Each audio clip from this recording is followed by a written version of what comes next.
Obvious na may relasyon raw, Kim Chiu, pagpunta sa premiere night ni Paolo Avellino.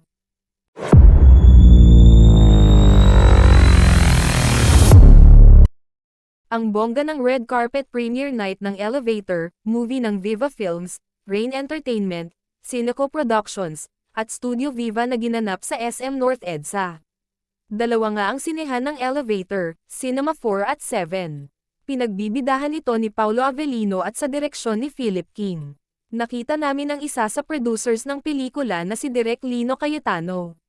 Kahit busy siya sa taping ng A High Street, na Book 2 Nanograms Senior High, ni Andrea Brillantes ay nagpunta pa rin siya sa premiere night ng Elevator. Sabi nga ni Direk Lino, proud siya sa pelikulang iyon ni Direk Philip. Nakita nga namin si Direk Philip sa toilet at medyo tense raw siya. Anyway, bago rumampa sa red carpet ang main cast ng Elevator, ay nauna nang naglakad si Kim Chiu. Siyempre, tuwang-tuwa ang fans ni Paolo sa pagsuporta ni Kim. Sabi nga ni Kim, nagpunta talaga siya, at ang ibang mga taga What's Wrong with Secretary Kim para suportahan si Paolo. Sabi nga ng fans ni Paolo, ang sweet ni Kim.